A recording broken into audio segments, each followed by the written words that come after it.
Radio Balance sur la Coupe du Monde, c'est un nouveau programme de l'équipe de Radio Balance.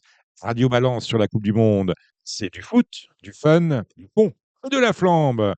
Inscrivez-vous chez notre partenaire, Genibet, 250 € de bonus de bienvenue et même 10 € de bonus supplémentaires avec le code RB10.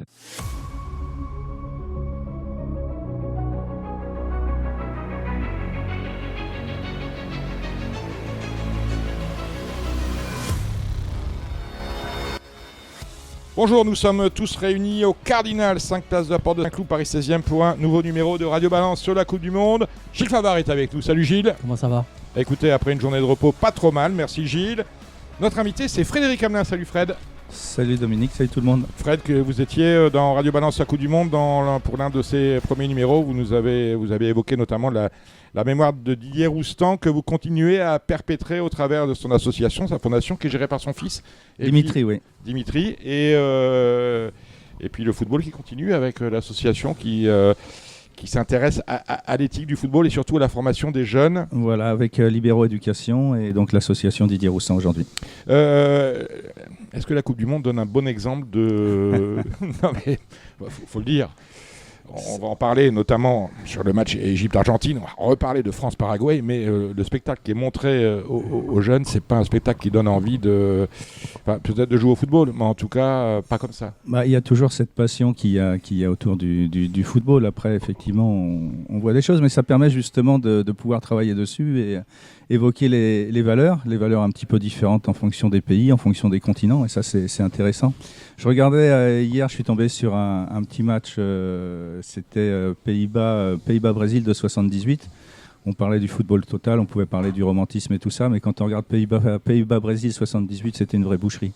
Voilà, il faudrait regarder un petit peu les highlights à l'époque. C'est-à-dire que c'est mieux aujourd'hui qu'avant ? C'est pas mieux, ça a évolué, mais bon, il y avait déjà cette différence, cette envie, ce qu'on appelle le sentimiento, tout ce côté envie de gagner qui fait aussi la beauté du foot et la beauté du foot sud-américain également. Gilles ? Non, mais c'est vrai que l'arbitrage a considérablement évolué dans le bon sens, surtout pour les joueurs créatifs qui étaient à l'époque, on va pas reparler de l'épisode de Maradona où il s'est fait démonter une cheville quand il était à Barcelone. Mais il est vrai que les matchs on peut même remonter dans les années 60, les matchs n'étaient pas très... c'était pas facile, c'était très compliqué, effectivement, les matchs. Quand on regarde les Hollandes, les Allemagne-Hollande de 74, même la finale, il faut être musclé, il faut être solide, il faut avoir faut pas avoir peur, faut être présent. Maintenant, on n'a plus ça. Le match qu'on a vu France-Paraguay, moi je pense que c'est plutôt un arbitre qui n'était pas à la hauteur pour ce genre de match, parce que si on a un arbitre à la hauteur, au bout de 20 minutes, il met vite les choses droites. C'est très facile. À l'heure actuelle, vous chopez le capitaine d'en face, vous lui dites la prochaine fois, ils vont prendre un rouge. Il faut vite les calmer, les mecs. Mais là, ça n'a pas été le cas. Il a laissé faire. Mais c'était ce que l'on vivait dans les années 70. Si ce n'est qu'il y a aujourd'hui beaucoup plus de provocation, de simulation. On jouait vraiment au football quand même. Enfin, il y avait cette idée de football. Ça pouvait être physique, ça pouvait être violent, ça pouvait être très dur, mais il y avait quand même cette idée de football. Là, quand on voit le match du Paraguay, c'est de l'anti-football complet du début à la fin. Enfin, voilà, il n'y a pas cette volonté de jouer, il n'y a pas cette envie. On est là pour essayer de gagner du temps et voilà, il n'y a pas ça, quoi. C'est vrai. Il est avec nous, c'est Jérémy Stora. Salut Jérémy. Salut Dominique. Pays-Bas, Allemagne 74, ça vous inspire ? Eh bien, je l'ai vu, mais après ma naissance, clairement, parce que je n'étais pas né en direct, c'était pas possible. Non, en direct, c'était compliqué. Peut-être mon père a dû le voir. Il m'a légué sa mémoire intra-utéro. Je sais pas comment ça s'est passé. Non, mais oui, cette passion du foot n'est pas née de Pays-Bas-Allemagne en 74, non, clairement. Alors, Pays-Bas-Allemagne... Hubert Smadja l'a pas vu parce que c'était le jour de son départ en retraite. Donc, oui. Voilà. Par contre, je voudrais souligner une chose. Je pense que Trump est intervenu pour la Suisse au moment des pénaltys contre la Colombie. Justement, alors ça nous emmène au débrief. Suisse-Colombie, j'ai vu la première mi-temps, je me suis dit, ils peuvent jouer toute la nuit, il va rien se passer, il s'est rien passé. Et en tout cas, ce qui s'est passé, c'était pas à votre avantage. Vos favoris, quelque part, c'était les Colombiens. De cœur, de Colombie, parce que vous savez bien pourquoi. Je sais bien pourquoi, bien évidemment. Du coup, comment on fait ? On subit. Voilà. Bon, vous avez versé une larme ? Ah oui, une grosse larme. Une grosse larme. Voilà. Et les Suisses sont passés, c'est un peu surprenant quand même. Oui, c'est surprenant. Attention, il en faut un. Honnêtement, je pensais que pour une fois, Hubert allait avoir raison, que les Colombiens allaient marquer. Mais encore une fois, on a vu que son Toujours à l'écart, Hubert. pronostic a été Ouais, déjoué, comme toujours à d'habitude. l'écart. De toute façon, tous les mecs qui l'ont suivi aux courses, on sait où ils sont. Ils sont à Pantin. Il y a un carré qui lui est réservé là-bas. Ah, il peut parler, Donc, Gilles, il a fait ouais. plus de victimes que la cigarette avec des paris au turc, alors on les est tombés. Donc là, pour une fois, on avait joué la Colombie. Encore une fois, merci Hubert. On est Match battu. nul. La Colombie a mordu la ligne blanche, clairement. Voilà. Bon, il en faut bien. Et puis le match qui a quand même occupé la soirée. La sensation de la soirée, c'était l'Égypte qui mène 2-0 face au champion du monde argentin. C'était un score inattendu à la 13e. 92-93. Non. À la 79e, il y avait 2-0 à la 80e. À la 80e. 2-0 à la 80e. Et inversion totale du score. Comment on explique? On en a parlé ici. Comment on explique cette friabilité mentale? On avait dit que ça allait être compliqué. Oui. On avait dit que c'était compliqué. Ça allait être compliqué. Mais finalement, on a vu que c'était très facile pour les Égyptiens à un moment donné. Moi, mon analyse, c'est que je pense qu'ils sont pris par l'émotion. Ils sont tellement contents de mener 2-0. Ils font 14 fois le tour du terrain pour célébrer. Ils montent dans les tribunes, ils changent de maillot, ils parlent avec tout le monde. Et puis pendant ce temps-là, les autres se remobilisent. Et eux ont un trou noir. Ils ont un trou noir de 10 minutes. Et le trou noir de 10 minutes leur fait perdre le match. Moi, je pense qu'ils ont reçu les consignes défensives en hiéroglyphes. Du coup, ils n'ont rien pigé. Et derrière, c'était la débandade, quoi. Alors, il y a un recours déposé à la FIFA contre l'arbitre. Mais ça, le Texier, faut qu'ils arrêtent. mauvais arbitre. Non, mais ça, les pays africains, il faut qu'ils arrêtent avec ce genre de conneries. D'abord, ça amuse personne. Et le recours, on sait où il va finir. Hein. Il va finir dans la Seine, le recours. Non. On le sait. Dans les écoles de formation, est-ce qu'on apprend en premier le respect de l'arbitre? Parce qu'on a l'impression que l'arbitre, c'est pas la personnalité la plus respectée sur le terrain. Elle vous fait peur parce que, bien évidemment, les arcutis, la sanction, le carton rouge, le carton jaune. Mais on a l'impression que les arbitres ont du mal à se faire respecter. Est-ce que la formation d'un joueur commence pas par le respect de l'arbitre? Ça devrait. Chez vous, ça se passe comment? Il devrait s'inspirer notamment de ce qui se passe au niveau du rugby. Ce serait pas mal, mais c'était. Non, c'est pas quelque chose qui se fait, puisque de toute façon, dès le plus jeune âge, ils sont pris par cette idée de résultat. Donc, voilà. Et remettre en question l'arbitre, remettre en question l'autorité de l'arbitre, ça fait partie pratiquement des choses au quotidien que les footballeurs font, avec des modèles référents qui sont des entraîneurs et des éducateurs, entre guillemets éducateurs, qui eux-mêmes remettent en question l'autorité et l'arbitre. Donc c'est pas quelque chose qui se fait. Malheureusement, ça devrait. Et c'est un gros travail qu'il y a à faire aujourd'hui. Après, c'est bien aussi d'avoir des arbitres qui pourraient être un petit peu plus pédagogues plutôt que d'être dans leur système un petit peu hermétique. C'est aussi le problème. Quand on explique à un joueur qu'il a fait une faute, si on dit simplement faute et on lui dit ce qu'on a vu, ça simplifie les choses et ça apaise un petit peu le climat sur un terrain, même sur les terrains de foot amateurs notamment. Ouais, on a progressé au niveau de l'arbitrage ou dans l'histoire du foot, Gilles Favard? Progresser, oui, certainement. Parce qu'on a des outils supplémentaires. On a pas tout le temps, je pense. Moi, je suis d'accord avec ce qui vient d'être dit. D'abord, il y a une chose qu'il faut dire, hein, il ne faut pas avoir peur de le dire. Les joueurs ne connaissent pas le règlement. La première des choses, c'est de connaître le règlement. Les joueurs ne connaissent pas le règlement. Ça vous paraît complètement loufoque, ce que je vous dis. Mais mettez-vous bien une chose dans la tête, les joueurs ne connaissent pas le règlement. Donc à partir de ce moment-là, il y a des moments, ça devient compliqué. Moi, je vous mets au défi, vous chopez la moitié des joueurs, vous leur demandez quelle est la règle du hors-jeu, il n'y en a pas la moitié qui savent vous la donner. Mais à très haut niveau, hein. Attendez, hein, je mets les pieds dans le plat. Hein. C'est très... je suis sérieux quand je vous dis ça. Donc à partir de ce moment-là, ça pose problème. On l'a dit, l'éducation, naturellement, qu'on dit aux plus jeunes, il faut respecter l'arbitre et tout, les machins. Mais dès qu'ils arrivent sur le terrain, les premiers à ne pas respecter, c'est les mecs qui leur disent de respecter. C'est-à-dire les éducateurs, les parents, je vous dis pas, c'est les premiers à gueuler. Au lieu de rester maître d'eux, de leur dire jouer, c'est très compliqué. C'est une éducation. C'est un peu le reflet de la vie de notre société, en fait. Mais c'est tout à fait ça. C'est le reflet social. C'est le reflet social de la société. C'est un sport. C'est le sport populaire, le football. C'est le peuple qui joue. Et le peuple a toujours l'impression que ça se passe mal pour eux, quoi. On va dire ça comme ça. Hein. Après, moi, il y a un truc que je trouve un peu ennuyeux là, ces derniers temps, c'est que dès qu'un match est perdu, on prend le seul fait de jeu sur lequel l'arbitre a pu potentiellement se tromper et on met ça en valeur comme si c'était la seule raison de la défaite. Mais après, les Égyptiens, ils ont mal défendu aussi. Hein, les vieux cons comme moi te diront ils ont voulu mettre la VAR. lequel j'étais contre, foncièrement contre. Comme Michel Et- Platini d'ailleurs. hein. Oui, non, mais moi j'ai toujours été très. Il y a toujours eu des injustices dans le football, il y en aura toujours. Bah oui, Et c'est la VAR partie du ne jeu. fait qu'accentuer les injustices. Et pourquoi on va sur la VAR sur telle action, pourquoi on n'y va pas sur telle autre, on ouvre un autre débat qui est toujours le même. Moi, je pense que les arbitres n'ont pas assez de pouvoir. Nous, on est d'un âge où on a connu des Vautreau, des mecs comme ça. Moi, je peux te dire très sincèrement, Vautreau, Wörth, avant un match, ils chopaient les deux capitaines, ils leur disaient, mais dans des mots crus, ils leur disaient, si vous me les cassez, je vous assure que vous prenez des rouges directs. Ils se calmaient, les mecs. Hein. Et c'était des grands joueurs. Ça va, ils savaient à qui ils avaient affaire. Puis c'est tout. Voilà. On joue. Moi, Vautreau, je me souviens, un jour, il a dit à Bernard Lacombe, il a dit, quand tu rates un contrôle, je t'engueule pas. Alors fais la même chose si moi je fais une erreur. Là, tu as dit, ok, t'as raison. C'est tout. C'est aussi simple que ça. Ça vous fait sourire, Frédéric? Oui, mais c'est exactement ça. On oublie l'erreur. L'erreur est possible, effectivement. Bon, après, il y a l'histoire de la VAR, effectivement, qui... Rare humanum est. oui, mais là, l'histoire de la VAR qui tue complètement l'émotion. On est obligé d'attendre 2-3 minutes, voilà, sans savoir Vous ce qui étiez va se passer. contre la VAR? Oui, moi, complètement, oui. Didier Roustan, pareil? Didier, je ne sais pas, mais je pense qu'il était contre, oui. Ouais. Oui, mais je pense que s'il n'y a pas la VAR contre le Paraguay, il n'y a jamais pénalty. Ouais, mais voilà, on en revient toujours. Il y a toujours le dire, bon exemple voilà, pour on en confirmer. revient sur un exemple et tu donnes. Mais les contre-exemples, il y en aura toujours. C'est pas le problème. Et moi, je suis pas contre. Ouais, mais Il y aurait celui-là- peut-être pas eu. T'en sais rien s'il n'y aurait pas eu pénalty déjà. T'en sais rien. il y a pas Parce que d'idée. les arbitres, ils arbitrent différemment maintenant. Ils savent que s'ils prennent pas une décision immédiate, ils peuvent être appelés tout de suite.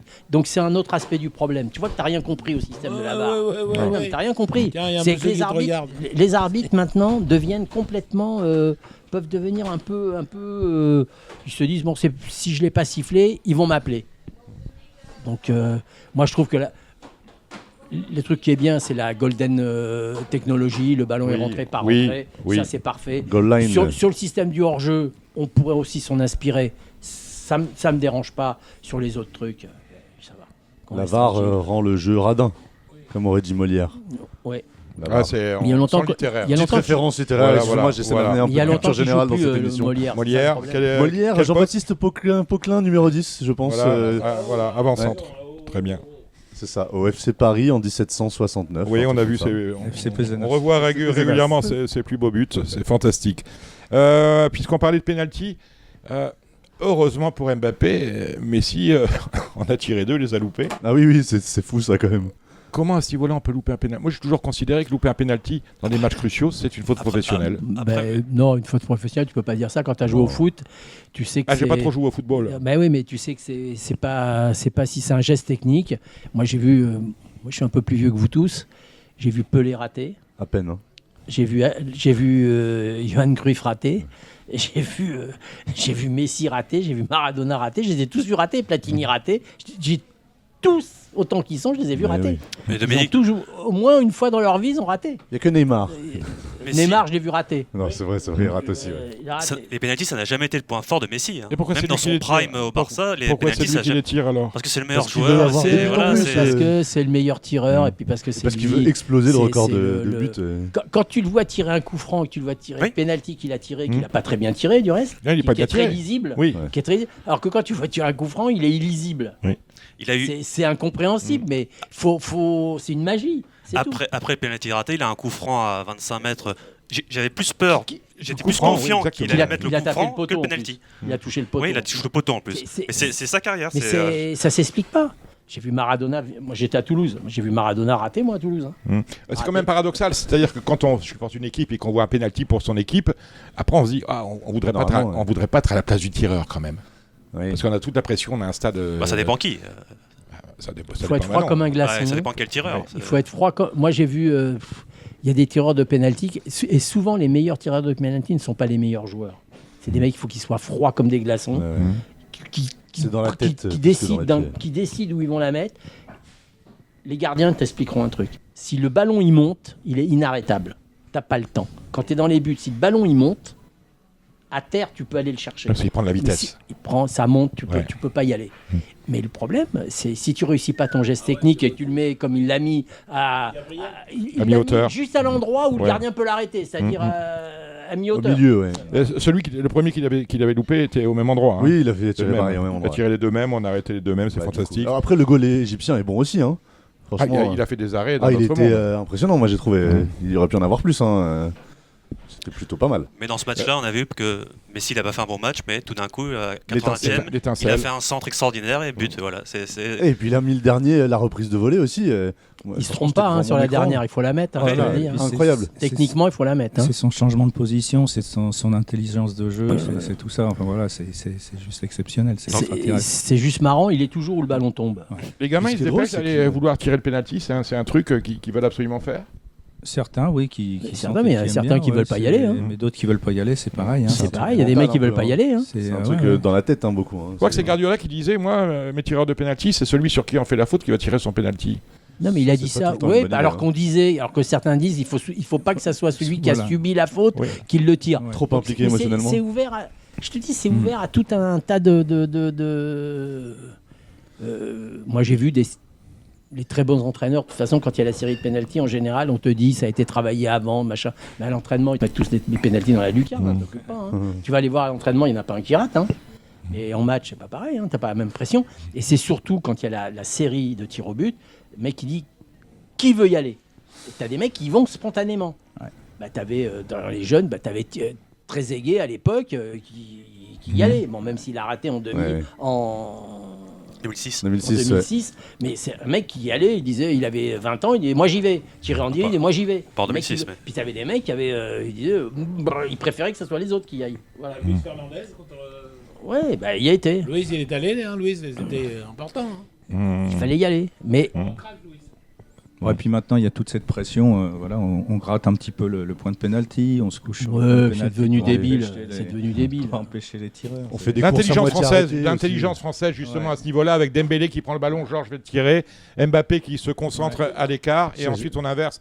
Je trouvais ça très malin. Il y a quelque chose de très malin là-dedans, C'est encore une surtout fois. très Ça uni. commence à se faire. C'était pas Ouais. les Ouais. premiers. Je sais C'était plus pas quelle ce qui se sélection faisait avait dans le fait. temps, ça. Non. Ça se fait. Maintenant, ouais. ça se Parce fait. qu'on Mais sent- il y a toujours on eu sent les- cette pression Il y a permanente. toujours en eu fait. les chambrages entre les Oui. tireurs et les gardiens, hein, parce qu'il y avait des gardiens, ça parle, hein, si tu savais ce qui se dit, c'est Oui, pas mais bien beau, hein, je te le dis tout de Là, suite. ce hein. soutien collectif, Ça ça s'insulte, tire un hein. peu une pression au vrai tireur. C'est ça qui est beau, je trouve, c'est qu'il y a un vrai élan général de toute l'équipe pour protéger le mec qui va finalement tirer. Et je trouve ça hyper intéressant à voir comment ça se joue en équipe de France. Alors cela nous amène naturellement à France-Maroc ce là là. soir. Sur le papier, puisque vous êtes un homme de papier, Hubert Smadja, on serait tenté de dire pas de match. Non, si, il y a Mais- match. mais- Non, non, Gilles ce qui Favard. m'intéresse, Non, non, c'est il y a match. l'après-match. Bon, d'accord, ça on viendra après-demain, à la prochaine émission. L'avant-match c'est avec Gilles Favard. Gilles, compliqué. C'est un match, c'est deux équipes les plus compétitives et joueuses déjà. C'est deux équipes joueuses, donc j'espère qu'on va avoir un joli spectacle. C'est deux équipes qui jouent, donc déjà c'est déjà un bon point. Maintenant, c'est pas pour autant que ça peut pas finir par un 0-0 quand ça joue. Mais Ce serait ces triste. deux équipes joueuses, moi je trouve que la France a un avantage, mais un avantage minime, mais un petit avantage. Je pense que l'attaque française peut marquer à tout moment et de n'importe où, ce qui n'est pas le cas des Marocains, qui ont certainement pour moi le meilleur milieu de terrain du tournoi. Mais les Marocains. ça c'est autre chose. Et le Maroc Mais a son attaquant je star qui est pense, blessé. je hein. pense que leur, je Ouais. pense que Saïd leur Barry, défense Saïd centrale peut ne pas se montrer au niveau. Voilà ce qui me fait peur chez les Marocains. C'est le plus faible. Tout va dépendre dans le match que va leur sortir la défense centrale. La première demi-heure sera cruciale. Il vaut mieux ouvrir le score que Les courir premières après. 95 minutes vont être cruciales. Les premières 90 minutes vont être Voilà, c'est cruciales. Votre favori toutefois sur le match C'est la France, mais bon, Oui. parce que d'abord, 1,55 bon, je suis pour la cote chez Genibet. bon, je suis plutôt franchouillard, donc je suis pour les Français, mais Ça va pas dérouler. mais il y a ça va avoir- ça va pas être simple, hein. Frédéric, Moi, votre je- favori Comment vous voyez les choses d'abord? Est-ce que vous les voyez de la même manière que Gilles? Alors moi je dirais que la France jusque-là n'a pas été vraiment mise en difficulté défensivement et au milieu. Et c'est un petit peu ce qui moi me fait peur depuis le début de la compétition, de par les adversaires qu'elle a rencontrés. Alors que là elle risque d'être confrontée justement à une opposition beaucoup plus forte, beaucoup plus créative. Et c'est là qu'on va voir justement les carences peut-être au milieu de terrain et les carences défensives de l'équipe de France. Donc moi j'équilibrerai un petit peu. Après je vais dire l'équipe de France également parce qu'il y a cette explosivité et cette possibilité offensive qu'à tout moment on est en capacité de faire la différence. Et ça, c'est quelque chose qui est quand même d'unique aujourd'hui. Ils ont été mis une fois en difficulté quand même, la première mi-temps contre le Sénégal. C'était Oui, il y a plus dur. eu C'est là où c'était. il y a eu des démarrages qui étaient un peu Voilà, lancinants, ça s'est façon ajusté. moteur diesel, c'est vrai. Voilà, Euh, après, Il y a eu des fins de match compliquées il y a eu aussi. des fins de match compliquées où il fallait résister à pas se faire remonter. Le, etc. le vrai match plein, c'est quand même le Paraguay, où il fallait Ah là, bah, pas s'endormir. Parce que, c'est ça. Et même Fallait le, rien lâcher. même le Paraguay, où le Paraguay ne joue pas vraiment, quand ils ont commencé à faire circuler le ballon, on voyait qu'au milieu de terrain, il y avait quand même des lacunes et il y avait quand même des espaces. Donc c'est ça qu'il Il y avait faudra des voir, contres surtout jouables. avec le milieu de terrain marocain, ça peut être difficile. Samy Boisa, Ouais, je suis d'accord avec ce qu'il dit. Le Maroc est très fort défensivement. Ça, ils ont un bloc, ils prennent peu de buts, ils peuvent vraiment fermer le match. Au milieu de terrain, ils sont meilleurs que nous, je pense, techniquement. Après, offensivement, pour moi, ils ont des faiblesses, quoi. Saïbari n'est peut-être pas là. Ils n'ont pas la puissance offensive. Je suis pas sûr qu'ils peuvent mettre vraiment autant de buts que ça face à notre armada offensif. Hubert Smadja, vous êtes tombé en 8e avec la Colombie. Quel est votre favori maintenant dans les 8 qui moi, restent? c'est pas tellement ça qui m'inquiète, c'est l'après-match. Oh, Comment ça va se passer dans C'est la rue? incroyable. Oh, Je vous donne le résultat. Hubert, Ouais. il va brûler une voiture lui-même. Il va dire voilà, il y a eu des Mais bordels. qu'est-ce qu'il va se C'est passer bon, mais on On s'en va en fout, parler, ça. on va en Mais non, parler. c'est pas ça, En vélo, Hubert. ils peuvent te le brûler, le vélo. Ouais. Oh. Remarquez, le match a lieu à Alors, 22h. s'en Sur fout, les ça, prolongations, c'est ça pas- nous emmène presque à 1h du Oui. matin. Donc, L'après-match Oh. va être Maroc and roll, je pense. Maroc and roll, c'est le bon mot de Jérémy Stora. France-Maroc, c'est fait. Tiens, j'aimerais qu'on revienne sur une chose. Il nous reste 8 équipes. On a 6 équipes européennes, une équipe sud-américaine, une équipe africaine. Ouais. C'est pas exactement comme cela que les choses se dessinaient avant les 16e. On Non, voyait c'est un peu vrai, plus, parce qu'on voyait plus. un peu on plus est- on était content d'équipes que- africaines. L'analyse qu'on avait, c'est qu'on était content qu'il y ait au premier tour 9 équipes africaines qui passent. Moi, j'étais plutôt content que ce continent progresse. Maintenant, il progresse, mais pour moi, il progresse pas assez vite. Mais Je crois que le Sénégal est mal tombé quand même. À chaque- moi, je c'est pense mal mis que pour le moi, Sénégal. la déception, pour moi, c'est le Sénégal. Oui, d'accord. C'est une vraie déception, mais la Côte d'Ivoire La Côte est une d'Ivoire aussi, déception. hein. Ouais. Au L'Égypte. même titre. L'Égypte, finalement, hein, au ils même sont pas titre passés loin, hein. que l'Égypte.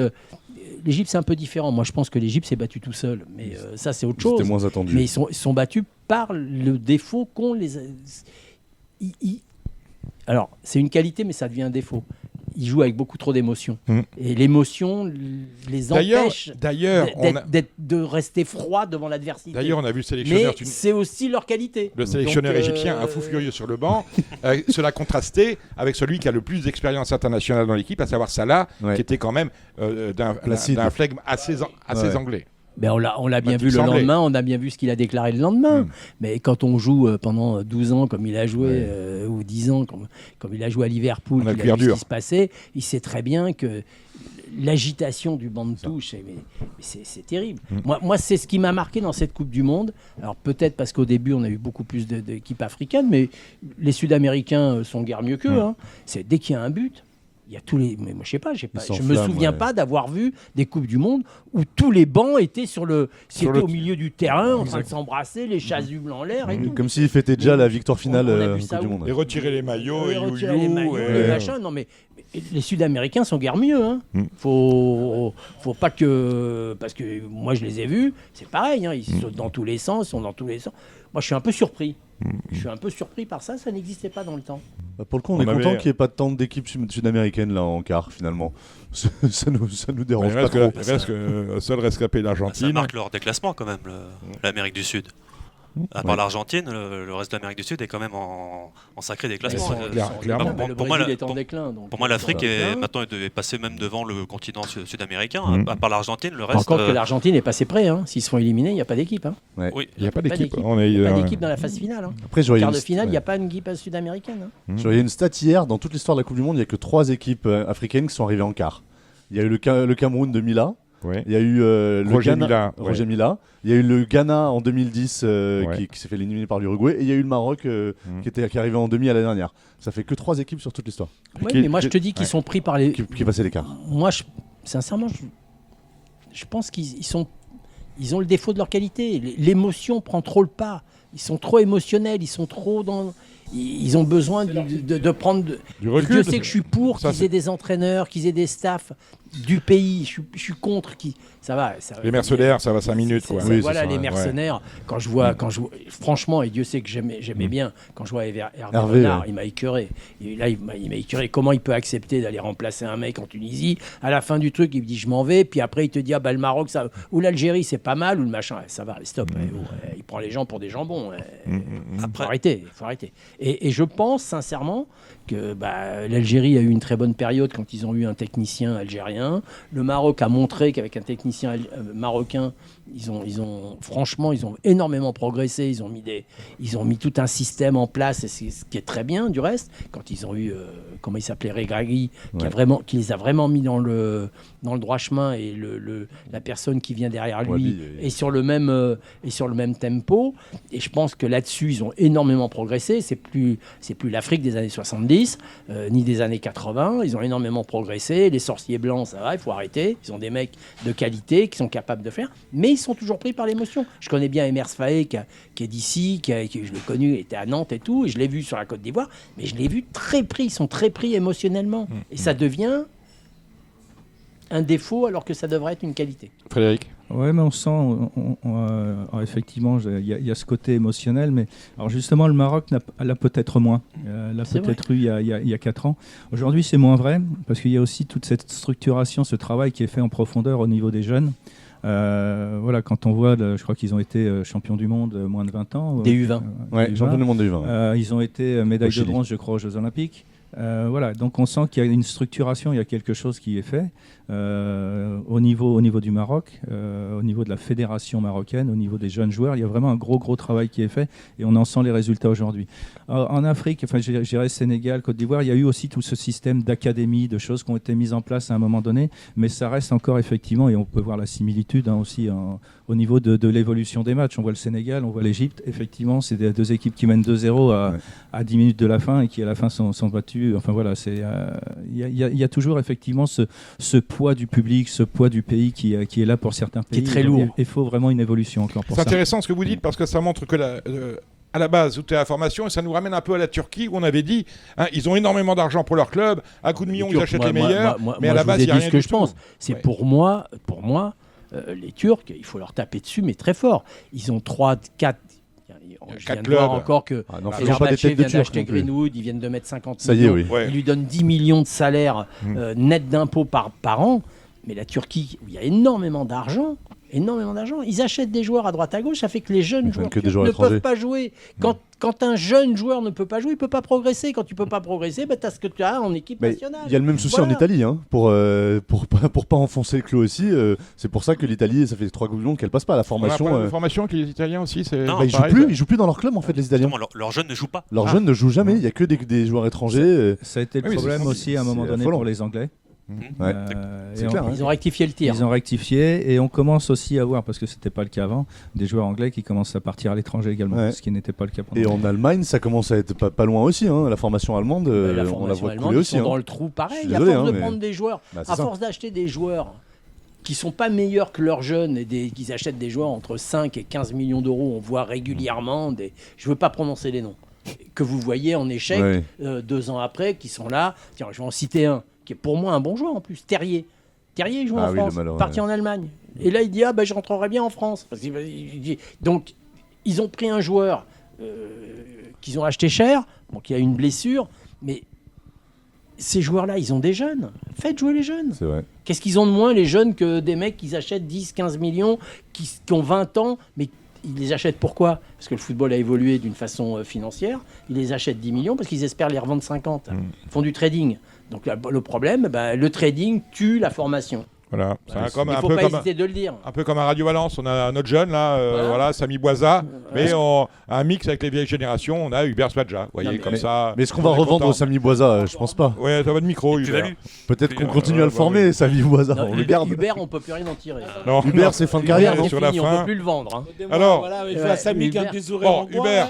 Hubert, Samy, il a encore une valeur marchande. Il a encore une valeur marchande. Hubert, je pense même qu'on va lui demander de l'argent à Hubert. Parce que vous savez qu'il peut vous couper à un moment ou à un autre. Alors, ça tombe très bien. On peut passer l'annonce. Samy est à vendre. Vous m'appelez. Voilà. Dans le numéro de téléphone. On va profiter de la question que je ne vous ai pas encore posée. On va profiter de la présence de Frédéric Alma pour la lui poser également. Votre favori pour la Coupe du Monde, ne me parlez pas de l'après-match France-Maroc, s'il vous plaît. Voilà, Ah, moi, il y en a 8, moi, une je chance passe sur d'un 8. extrême à l'autre de la Colombie, je passe à la Norvège. Très bien, ça me va. Jérémy Stora, Bon, mon favori, c'est la France, comme depuis le début. Moi, très bien, je rien pas changé. mes cartes. Gilles, La France. Favori, hein, parce que le favori, la France. la France. Frédéric Hamelin, L'Espagne. l'Espagne. Alors justement, Aïe, pourquoi aïe. l'Espagne? Parce que c'est une force collective incroyable. Et ça va être très très difficile de les battre. Voilà. Cela nous amène au quart de finale Espagne-Belgique. Nous n'aurons pas d'émission demain matin. Le match a lieu demain soir, demain vendredi. Espagne-Belgique. On parlait lorsqu'on préparait cette émission, Gilles Favard, du côté un peu, parce qu'on dit la chatte à Dédé. Oui. La chatte à Didi, c'est pas mal non plus. Hein. L'imprédictabilité de Rudy, Garcia. oui. C'est- Hein, Ah, Rudy. Didi. La chatte à Didi. Ah, oui, La chatte à Dédé, oui, la chatte à oui. Didi. D'accord. Bon, il est imprévisible, ce gars. Non, mais il genre. est, c'est un type qui surfe tout le temps sur une lame de rasoir et qui se coupe jamais. Donc, donc c'est un truc, il est extraordinaire. Je trouve Rudy Garcia, il sort de cette Coupe du Monde où il est à la rue complète. Il est en décrépitude contre le Sénégal. Il est en pièces détachées à la 85e minute. Il est en pièces détachées. Et là, il est en quart de finale où tu te dis, tout compte fait, s'il fait un exploit, Ça se il trouve, peut être en en demi- demi-finale. le Il type. peut. Hein. Parce qu'à partir de là, les matchs, il faut les jouer. Hein. Et il est là, et il est très sûr de lui, et il t'explique la messe, comme d'habitude. Il fait des cours d'expliquement, Rudy Garcia. Donc il est fabuleux, Moi, je trouve que c'est un entraîneur fabuleux. Moi, je l'appelle, pour moi, c'est un accompagnateur. Pour moi, vous savez très bien, je vous ai expliqué. Il y a les entraîneurs et les accompagnateurs. Il fait partie des accompagnateurs. Les vrais entraîneurs, on les connaît. Mais il a du cul. Donc, je suis tout à fait d'avis. L'équipe la plus difficile qu'il va y avoir à manœuvrer, c'est l'Espagne. Mais sur un coup de cul, lui, il est capable de tout. Hein. Il peut avoir un fait de match, il peut y avoir un expulsé au bout d'un quart d'heure chez les Espagnols. Il peut tout se passer. Et lui, il est toujours du bon côté de la barrière. Donc, Mais rien que sa composition tactique du Donc, dernier match, elle a été donc- surprenante. On s'y attendait donc, pas je fais et très attention. Ça fait le taf. Hein. Même j'ai vu De Bruyne, meilleur passeur. Enfin, non, non. On va citer, je ne sais jamais dire son nom, le Pas type meilleur qui joue à passeur. l'Atalanta, qui a marqué 2 buts. De Ketteler. De Ketteler. Ketteler. Charles de Catteler. Qui pour moi, j'aime beaucoup ce joueur quand il joue à l'Atalanta. J'aime beaucoup ce joueur qui est un joueur qui était un 9,5, qui joue dans Élégant. les espaces libres, qui est un joueur très atypique, qui n'est pas un 9, qui n'est pas un 10. Pas du tout On ne un sait 9, pas trop ouais. ce qu'il est, mais il est inexistant toute la première période du truc. Il arrive dans ce huitième de finale. Qui c'est qui le sort de là? Lui. Qui c'est Ouais. qui lui met 2 buts? Lui. C'est lui. Mais il ne devait pas être titulaire à la base. Il devait l'a pas mis être en titulaire, dernier et moment, lui, il il est l'a mis là, sur la feuille de match. et au dernier moment, Quel il grand le met, coach. et il est dans Tu les vois intervalles, et il lui met 2 buts. C'est ça qui est fou. Lui. Ah, mais c'est des trucs qui arrivent, Voilà. tu sais pas C'est- pourquoi. c'est Non, des on sait trucs pas qui- pourquoi, mais on sait pas pourquoi. c'est des coups Mais de c'est poker. comme ça. Ouais, ça a Après, marché. il commence à s'exprimer quand De Bruyne n'est plus là et quand Doku est plus là aussi. Ouais. Oui, c'est ça Et aussi. donc il commence à avoir justement l'espace et le jeu qui lui convient Parce que davantage. le jeu qui lui convient à lui, Exactement. voilà. Je Il a pense un que jeu de très- sortir De Bruyne, c'était pas parce une que- mauvaise idée. Parce que c'est un pour le jeu, coup. c'est un jeu très atypique qu'il a. Moi, c'est un joueur que j'aime beaucoup. Mais c'est vrai qu'il peut pas jouer avec Doku, il peut pas jouer avec De Bruyne. C'est un jeu complètement Et même, différent. même Luque Cabio, là, sur le côté, Ouais. il a très bien joué aussi. Hein. Il Dans les- l'avait pas mis titulaire jusque-là et il Et l'a contre remplacé. l'Espagne, il va être de beaucoup plus utile de jouer avec Luque Bacchio. de Castaner que de jouer avec des mecs qui vont essayer de... Sentez-là encore un match assez serré? Ah ben ça va être un match, il va falloir le jouer, hein, le match. Hein. En plus, n'oubliez pas qu'ils ont quand même le meilleur gardien du monde, on ne sait jamais. Si Courtois il a la main chaude un soir, il peut vous écœurer n'importe qui. Non, c'est pas. Il joue les pas Espagnols, gagné d'avance. il les connaît bien. Il l'a dit du reste, hein, il a dit je suis plus espagnol que belge. Mais non, moi je pense que les Espagnols c'est les favoris.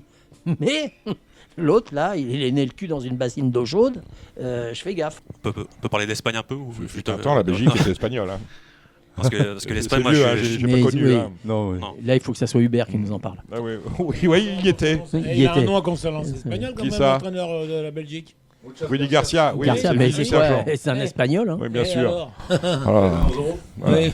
Incroyable. Non, Et incroyable cette il Hubert. joue à Corbeil-Essonnes. Samy Voisin. Mais donc l'Espagne, oui, collectivement, c'est extraordinaire. Il me rappelle l'Espagne de 2010 où finalement, ils n'ont pas pris de but hein, déjà. Toujours Non, 0 non, but. non. C'était Zéro but. Zéro but. En 2010, c'était 1-0, 1-0, 1-0 à chaque fois. Ils maîtrisent tout le match. Ils ne concèdent pas vraiment d'occasion. ils ont des joueurs assez incroyables. Koubarsi, il a 19 ans, le défenseur central de Il est Barcelone, impressionnant, il fait une Coupe du Monde incroyable. Cucurella, pareil, il est Cucurella, moi, il superbe sur le m'impressionne à côté. chaque match. Je trouve, Rodri a fait un très bon match aussi débordant. contre. Donc c'est bien si Rodri peut revenir à son niveau. C'est tout ce système qu'ils ont mis en place encore au niveau des clubs et des sélections en Espagne où ils pratiquent ce football. Ils monopolisent le ballon, ils empêchent les autres d'avoir le ballon et ça c'est quelque chose. Et on peut changer n'importe quel joueur et finalement c'est. Par contre, et c'est peut-être la chance de l'équipe de France, ils ont effectivement une défense qui peut être un petit peu lourde et lente à la porte. Par exemple. La porte. Voilà. Et donc là, l'équipe de France avec ses fusées, avec ses joueurs. C'est Olysée, c'est Mbappé, etc. Barcola aussi, qui pour moi sur un match comme ça peut vraiment faire la différence. Il sera titulaire contre l'Espagne, par exemple. Je pense, oui, c'est sûr. Voilà. Après, on peut se poser la question d'ailleurs sur France-Maroc, est-ce que c'était le meilleur choix d'avoir Doué ou d'avoir Barcola? Là, il met Doué apparemment. Voilà, moi j'aurais mis Doué pareil. Ouais, je pense je suis d'accord aussi. Voilà. Pour compenser le milieu de terrain aussi. Quel est le joueur qui peut le plus embêter Hakimi? C'est ça. Quel est le joueur? Il est imprévisible face à Hakimi. Alors Barcola, est-ce que défensivement il peut aussi faire l'effort sur Hakimi? Enfin voilà, c'est la question qui pouvait se poser. Et je pense que c'est surtout dans le système technique qui peut plus gêner Hakimi. Hakimi, il est gêné pour défendre dans les petits périmètres. C'est vrai. Et Doué, sa force, c'est les petits périmètres. Donc, il ne faut pas oublier que Deschamps, il pense à tout. Hein. Les mecs qui pensent que Deschamps, il pense à rien. Non. Par contre, Digne a complètement remplacé Hernandez. Hein, ça y est. Hein. Tant mieux. Tant mieux, oui. Bon, l'Espagne, pour en venir à l'Espagne. Non, mais l'Espagne, naturellement, favori. 1,62. Pour rouler jeunesse. Espagne. Oui, l'Espagne. Qualification au pire. Ouais. Moi, je dirais compliqué, un petit nul. Ça peut aller. 4 € pour le nul. Oh là, ouais, dis donc. Espagne, bien sûr. Espagne. Mais pour être très franc, tu dis l'Espagne 1,62. Sur les premiers matchs du Brésil, l'Espagne, ils auraient été à 1,15 contre les premiers matchs de la Belgique. Ils auraient été à 1,15. Et là, c'est que le bookmaker considère que c'est un match ouvert. Oui, pour les Belges. 1,20. Moi, j'aurais plus vu les Espagnols à 1,20 contre eux. Bien sûr. Mais 1,62, ça me paraît énorme. Donc voilà. Donc l'Espagne a tout va. Messieurs, je vous remercie. On se retrouvera samedi matin. Samedi matin pour vous parler de Norvège-Angleterre, le match à 23h. Et du dernier quart, dans la nuit de samedi à dimanche, je crois, Argentine-Suisse, 3h du matin. Ça va être un beau match là encore, mais on en parle de cela samedi matin. On va retrouver maintenant Vincent Clément Demange pour nous parler des cotes de notre partenaire Genibet. Les cotes des matchs, les cotes de la compétition, c'est maintenant avec Genibet. Avec nous, Vincent Clément Demange. Salut Vincent.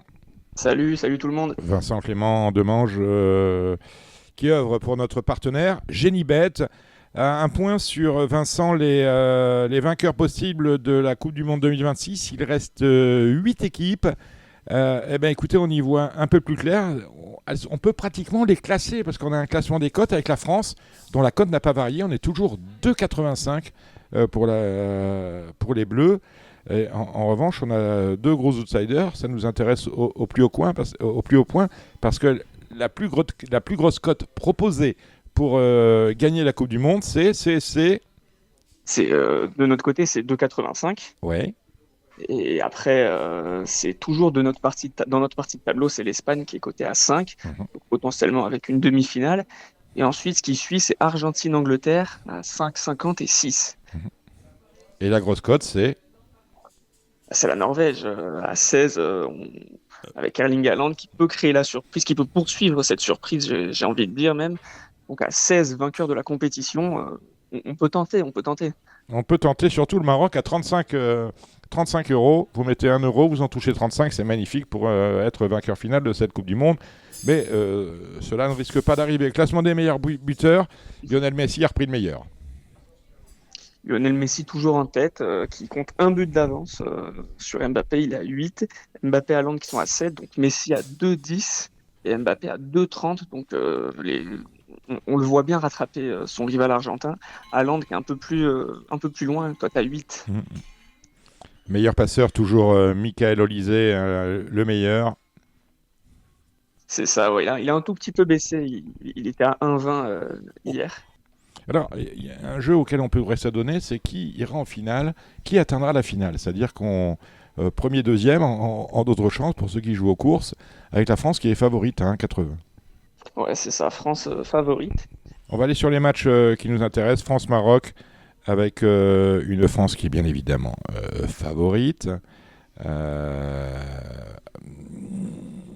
Favorite logique, 1,55, c'est peu d'argent. Mais on peut peut-être améliorer, Vincent, en allant voir Genimix, qui consiste à marier plusieurs paris sur le même match sur un seul ticket. Ouais, exactement. Donc le Genimix, notre fonctionnalité qui permet on va dire, de combiner plusieurs sélections, mais sur une même rencontre. On peut choisir le gagnant, le buteur, le score exact. Et donc en multipliant forcément la cote sur un événement, en imaginant le scénario, on peut grimper, on peut faire monter la cote et le gain. On peut très bien, On peut viser par exemple. bien sûr, le Maroc Oui. marque le premier but, mais la France gagne. Sur On peut, Mbappé buteur. sur Mbappé buteur, sur nul France ou sur Maroc nul. Et ça peut vous emmener cela très très loin. Mais attention, il faut avoir tout bon. Hein. Oui. Il n'y a pas de 4 sur 5 dans l'histoire. Hein. Tout doit être C'est ça, bon. il faut avoir tout bon et ça se joue en 90 minutes aussi. Attention à ceux qui pensent que les prolongations sont prises en compte, il faut se méfier de ça. Et donc, il faut se méfier. On est très surpris, nos spécialistes sont très surpris de la cote de l'Espagne, proposée à 1,62 face à la Belgique. Comme quoi, pour vous, il semblerait que le match s'annonce plus compliqué qu'il n'a l'air sur le papier. Bah, pour nous et pour globalement le milieu des paris sportifs, mais c'est vrai que l'Espagne à 62 quand même. On Enfin, s'attendait à en tant que 1,20, grand favori, on aurait pu bien sûr. s'attendre. À 1,20 €, 1,25 €, voilà. Oui, c'est Pour ça, à dire moins deux. du coup. Mais c'est plutôt la Belgique voilà, qui a fait forte impression. On remarque notamment le changement de tactique entre le 16e de finale et le 8e de finale, où c'était deux visages différents. C'est peut-être ça aussi. Puis l'Espagne qui a gagné que, entre guillemets, 1-0 face au Portugal. Donc c'est ça qui explique la cote. C'est-à-dire qu'effectivement, quand on commence à laisser du côté des Belges les tracteurs au garage, nécessairement, il se passe un truc au niveau de la cote. D'où cette cote qui annonce, qui préfigure, semble-t-il, un match ouvert entre les Espagnols et les Belges. On vous retrouvera, Vincent, samedi Oui. matin. Et Oui, France-Maroc France-Maroc, 1,55, on en a parlé. On a- France-Maroc, que dire de plus sur France-Maroc, Vincent? Parce que Samy veut savoir. Vous voyez la France, vous, Samy, on est bien d'accord. Vous n'avez Oui, pas mais s'il y changé a de... d'autres cotes intéressantes dans le match, je sais pas. Moi. Ah, on va aller voir ça avec Vincent. On peut Vincent, voir, on peut voir la France et avoir quelques cotes intéressantes. Bah, déjà, au niveau des buteurs, on a toujours Mbappé en tête, mais cette fois-ci plus élevé que sur les matchs précédents. Il a 1,81 buteur en sec. Ok. Et après, si on veut aller chercher un peu plus compliqué, si on voit le même score qu'en 2022, donc 2-0, la cote elle est à 4,10. Et si on veut limiter un peu le risque au niveau des scores, il y a les scores multiples, donc 3 scores, 1-0, 2-0, 3-0, qui a 2,47. Et forcément, on peut aussi voir le Maroc gagner. Score multiple 2-1, 3-1 ou 4-1 à 4-10 cette fois-ci. Alors, faut pas se tromper, hein, si vraiment on voit la France s'imposer. Et après, il y a aussi des paris sur les joueurs marocains. Donc, avec l'absence de Ismaël Saïbari, on peut avoir Ayoub El Khabi, qui a 4,70 buteur en sec aussi. donc tout ça, c'est pas mal, ça répond à votre question, hein, Voilà, non, Samy. on n'a pas mentionné encore ce match-là. Non, on avait dit juste la France à 1,55, mais quand même, le Maroc à 7 et le nul à 3,85. On peut éventuellement s'amuser, hein, si on aime les sensations fortes. On peut par exemple jouer le premier but du Maroc, on aura une cote de 3 ou de 4, hein, j'imagine, en direct, en live. Hein, et puis après, aller prendre le Maroc gagnante et puis cash-outer, on peut faire tout ça. Cela chez Genibet. Vincent, merci. On vous retrouve donc samedi matin, je le disais, pour les 2 derniers quarts de cette Coupe du Monde de la FIFA 2026. Maintenant, on va aller voir du côté d'Anguien où a lieu le Super Top 5, ce qu'il faut en dire. Super Top 5 que vous irez miser, toujours chez notre partenaire Genibet. Merci Vincent. Yes, merci beaucoup à vous. À samedi, au revoir. On court un peu partout aujourd'hui en France. Retrouvez nos pronostics pour notamment le Super Top 5 avec notre spécialiste. Anguin avec les trotteurs, 14 partants au départ du prix de l'Opéra, c'est le Super Top 5, une course européenne réservée à des chevaux d'âge, 7 à 11 ans. 2150 mètres à accomplir avec un favori au moment où on se parle, mais à mon sens c'est un timide favori. Alors tout le monde l'a placé en tête, ce numéro 3, Kingslayer Pellini, pour une raison toute simple, il reste sur 3 succès d'affilée, mais attention, tous à Toulouse, on n'a pas de recul sur son comportement à Anguin, puisqu'il s'y est produit une fois, il avait été disqualifié, courant bien. dans un lot à peu près du même acabit où il jouait les places. Et il avait été donc disqualifié, mais c'est le favori, c'est le cheval de la famille Martens. Après, on peut aller voir du côté d'autres bons chevaux. Très joué également, c'est le numéro 8, Giacomo Bello. Thomas Lévesque fait appel à Mathieu Mottier. Mais Giacomo Bello a hérité du 8 tout à l'extérieur, ça va pas être de la tarte. Moi, j'aime personnellement l'As, Ridley Lavec. Alors, Ridley Lavec, c'est un drôle de pimpin, celui-là. Il vient de faire une rentrée victorieuse. C'était dans son pays d'origine, en Scandinavie. Il est associé ici à Paul Ploquin. Il hérite du numéro piège, le 1. Mais à mon avis, il faut le retenir dans les jeux.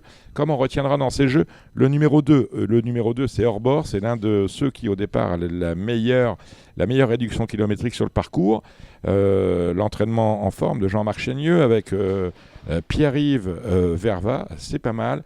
Et attention, numéro 5, jour de fête, entraînement et la drive de Nicolas Bazir, jour de fête qui vient de montrer quelques possibilités à ce niveau. Il vient de se classer 3e, il est en forme, il faut en profiter.